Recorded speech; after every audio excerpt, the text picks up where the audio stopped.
Bien, volvamos a la estructura textual de la Biblia. Este es el texto y tiene una microestructura, una macroestructura y una superestructura. Entonces, los niveles del discurso que van del la frase breve, primero la frase breve, luego el párrafo, luego el capítulo, luego la perícopa, el relato completo, el discurso completo, la carta completa, el libro completo, va subiendo, ¿sí? Llegamos a la macroestructura, que es la Biblia como un todo. Pero la microestructura y la macroestructura tienen una superestructura o una metaestructura que, como ya mencioné, tiene que ver con un conjunto de dualidades, de paralelismos, paralelismo antitético, paralelismo escalonado y quiasmo particularmente. Esa sería la metaestructura o la superestructura del texto bíblico. Entonces, aquí ya estamos aplicando un abordaje de teoría literaria y de estructuralismo. Entonces, la Biblia se puede llamar, tiene condiciones de textualidad, introducción, desarrollo y conclusión. Como decía Aristóteles, inicio, medio y fin. ¿Okay? El inicio de la Biblia es una condición que se pierde, una condición de armonía que se pierde, ¿sí? Ese es el inicio de la Biblia. Permíteme un segundo. Ok, déjame hacer aquí una pequeña conexioncita. Aquí está. Entonces, el inicio de la Biblia, aquí, es una condición de armonía y paz y una buena relación con Dios que se pierde. El fin, la conclusión, el epílogo, es una condición de armonía y paz con Dios que se restaura. Aquí se pierde, aquí se restaura. Y en el centro se encuentra la base de esa restauración, que es la muerte y la resurrección de Jesús. Que, como ya mencioné, en el centro de su muerte y resurrección vas a encontrar un sábado, también un Shabbat. Entonces, vamos a suponer que le pusiéramos un título, es bajada y subida, ¿sí? En otras palabras, ruina, redención y restauración, las tres R's que ya te mencioné, ¿sí? Y aquí podemos, desde el punto de vista del estructuralismo, configurar la estructura literaria básica tripartita de la Biblia. Inicio, medio y fin, como decía Aristóteles, ¿sí? Entonces vamos a ver, como ya te había mencionado en esta pirámide, vamos a analizar que existe una dimensión estructural que da sentido a todos los relatos bíblicos, y de ahí se desprende una dimensión simbólica, y finalmente de estas dos se desprende una dimensión espiritual, que es el vértice interpretativo de la pirámide. Voy a poner el ejemplo de Génesis capítulo 1. Analizamos el código numérico. El 7 en la Biblia significa algo perfecto, ¿no? Son 7 periodos creativos o 7 días creativos. Y su dimensión estructural comienza hablando de los cielos y la tierra y termina la tabla hablando de los cielos y la tierra, ¿sí? Entonces ahí hay una inclusión temática, un prólogo y un epílogo, una frase de apertura y una frase de final, que son idénticas, una A y una A', ¿sí? Después dice que hay oscuridad y luz, que hay lo que está arriba de la expansión, debajo de la expansión, lo seco, lo mojado, ¿sí? Los vegetales, los animales, el sol, la luna, las estrellas, el día y la noche, los peces del mar que están por debajo, las aves del cielo que están por arriba, y luego las bestias salvajes y los animales domésticos, en contraposición con el hombre, que está creado a la imagen y semejanza de Dios. Y ya, bueno, ahí concluye el relato explicando que Dios reposa, ¿no? El Shabbat, el periodo sabático de Yahvé o de Elohim. Entonces, ahí pasamos esta es la dimensión estructural, un juego de dicotomías, como ya expliqué, paralelismo antitético, inclusio, etcétera, ¿sí? Dicotomías, ¿sí? Simetrías, un juego de simetrías, un lenguaje cibernético, computacional, binario. De esta dimensión estructural nos pasamos a una dimensión simbólica. Entonces ya vimos que la primera parte, si recordarás este esquema, en la dimensión simbólica esto se refiere a la oscuridad y esto se refiere a la luz. Entonces ya hablando en términos simbólicos, lo estructural se convierte en símbolo. Aquí tenemos la dicotomía oscuridad-luz, degeneración, regeneración, ¿sí? Pecado, santidad, por decirlo así, ¿no? Entonces, y aquí tenemos un tema central, ¿no? Entonces la Biblia empieza con un paraíso perdido, viene la degeneración, aquí está la muerte y la resurrección de Cristo, después viene la regeneración y acá está el paraíso restaurado. Aquí está la creación y aquí está la nueva creación. Aquí viene cuesta abajo la creación, cuesta arriba la nueva creación. Entonces ahí viene ya el aspecto simbólico. Lo estructural se convierte en simbólico y lo simbólico ahora se convierte en espiritual. ¿Qué es lo que podemos entender de Génesis capítulo 1? Bueno, que Dios es el soberano porque Él nos diseñó, Él nos hizo, según el mensaje bíblico. El mensaje de las Santas Escrituras repite en muchos pasajes, tanto del mal llamado Antiguo Testamento como del mal llamado Nuevo Testamento. Repite en muchos pasajes que Dios es el creador y soberano, ¿no? Entonces, la Biblia lo repite prácticamente de principio a fin, ¿sí? Entonces, por ejemplo, en Apocalipsis 4, cuando Juan ve la visión del trono de Dios y del santuario celestial, simbólico, ahí menciona lo siguiente. Dice que había 24 ancianos alrededor del trono y entonces los 24 ancianos se postraban ante Dios, ante Él, y adoraban al que vive por los siglos de los siglos. Y deponían sus coronas delante del trono, exclamando: digno eres, Señor y Dios nuestro, de recibir la gloria y la honra y el poder, porque tú creaste todas las cosas. Por tu voluntad existen y fueron creadas.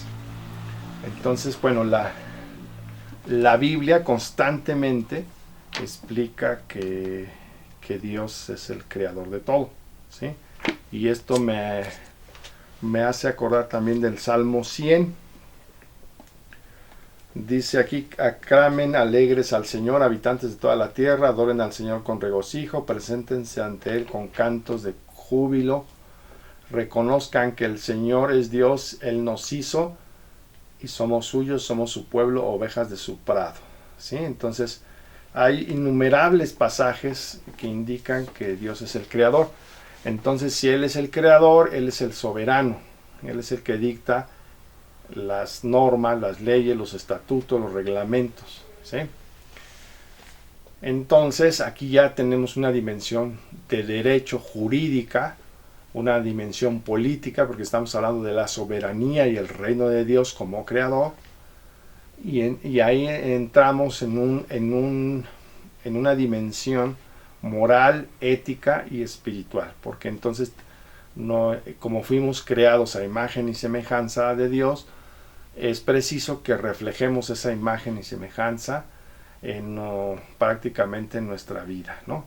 Entonces observa cómo la dimensión estructural se convierte en dimensión simbólica y la dimensión simbólica se convierte en dimensión espiritual. Y curiosamente, la mayoría de los símbolos que aparecen en la tabla de los días creativos en Génesis capítulo 1 se repiten en toda la Biblia. Toda la Biblia habla de luz y oscuridad, toda la Biblia habla del sol, la luna y las estrellas en sentido literal y simbólico. Toda la Biblia habla de vegetales y animales en sentido literal y simbólico. Toda la Biblia habla del océano y del mar en sentido literal y simbólico. Toda la Biblia habla de Dios como creador. Toda la Biblia dice que el hombre fue creado a la imagen y semejanza de Dios. Entonces esos motivos simbólicos del capítulo 1 de Génesis se repiten en todas las escrituras, en una red simbólica de significados.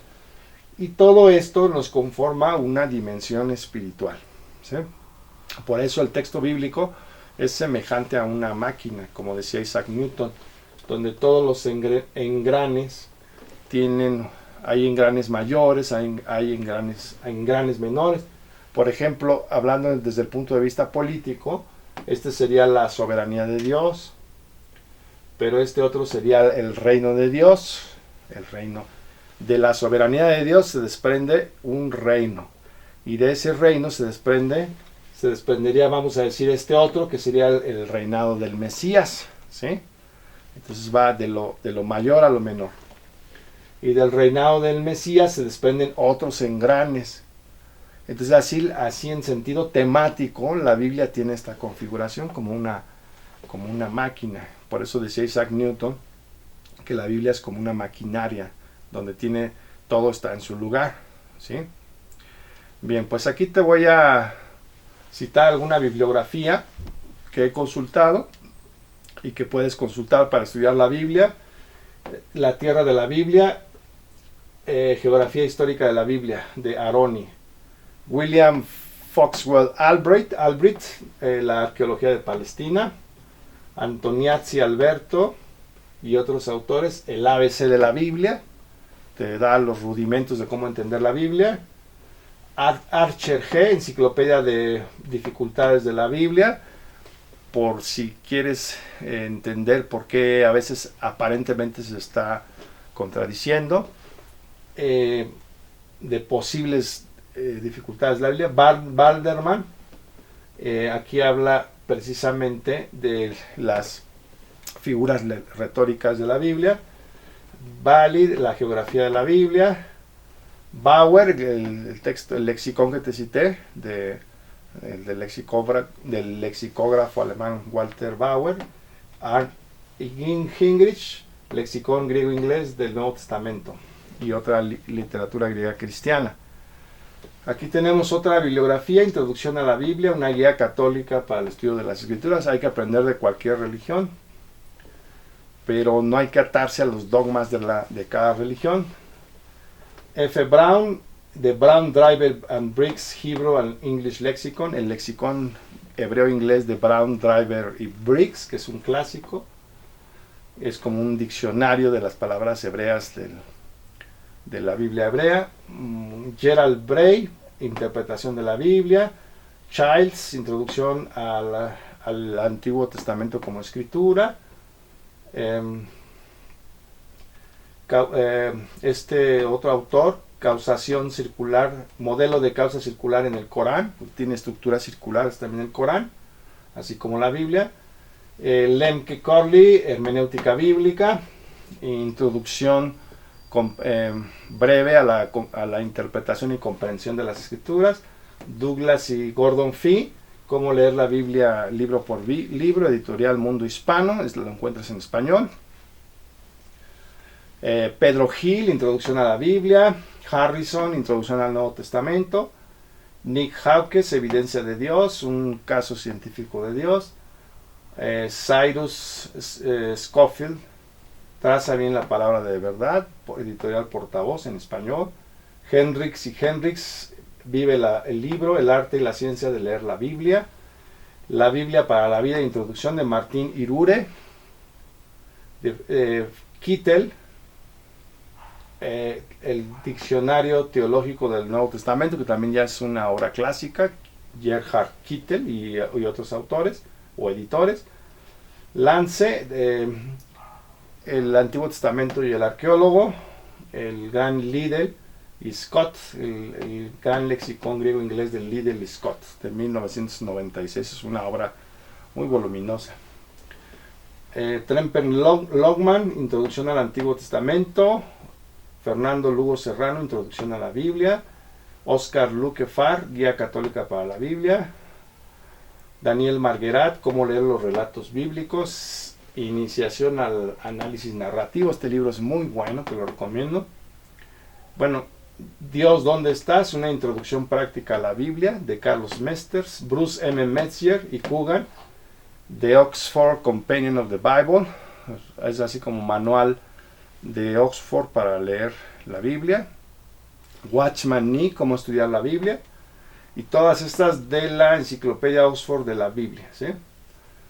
Fíjate cuántas enciclopedias Oxford de la interpretación bíblica, arqueología bíblica, ética bíblica, estudios de género, la Biblia y la ley o el derecho, la Biblia y las artes, la Biblia y la teología, los libros de la Biblia. Ve cuantísima información hay sobre la Biblia. Por eso en algún momento te mencioné que se han escrito montañas de libros para explicar e interpretar la Biblia. John Phillips, Cómo entender e interpretar la Biblia, Introducción a la hermenéutica. Plummer, 40 preguntas sobre cómo interpretar la Biblia. Randolph Richards, cómo se malinterpreta la Biblia si la leemos con los ojos occidentales. Entonces, cómo remover los vamos a decir, los cegadores culturales a un mejor entendimiento de la Biblia. Paul Ricoeur, que te lo cité a este filósofo francés, Paul Ricoeur, la tarea de la hermenéutica. A.T. Robertson, Archibald Thomas Robertson, es World Pictures in the New Testament, que también es una obra maravillosa. La tradujeron al inglés algo así como Comentario Exegético del Nuevo Testamento, algo así. Y bueno, pues ya casi terminamos prácticamente. Esta es la última diapositiva. Así es. Rogerson, Introducción a la Biblia, de Paidós, A través de la Biblia en un año, una introducción a los 66 libros de la Biblia. Suks, The Oxford Study Bible. Entonces, la Biblia de estudio de la Universidad de Oxford. Miguel Ángel Tabet, Introducción General a la Biblia, de la editorial Palabra del Pelícano. Selton, Nuevos Horizontes en la hermenéutica o interpretación de la Biblia. Teoría y práctica para transformar los estudios bíblicos. Thiselton, Introducción a la hermenéutica. Thompson, La Biblia y la arqueología. Bartolomeo Iván Husser y otros editores. Diccionario de interpretación teológica de la Biblia. Este también es muy bueno, te lo recomiendo. Y este libro de los Testigos de Jehová, Toda Escritura es inspirada y provechosa, donde viene un resumen de la Biblia. También hay libros católicos y evangélicos que resumen la Biblia, la estudian libro por libro. Bien, pues espero que te haya gustado esta otra serie. Entonces, bueno, en conclusión, ¿se puede entender la Biblia? Sí se puede comprender, pero ya te diste cuenta que es una tarea que no nada más vas a lograr con una lectura en una sentada, ¿sí?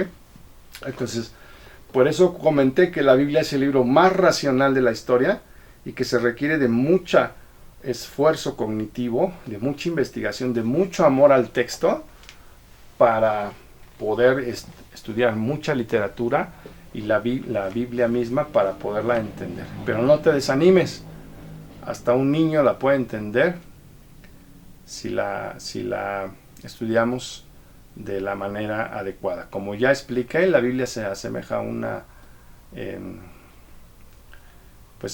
guanábana, y esta guanábana pues es deliciosa cuando ya empiezas a degustarla y a ver su delicia.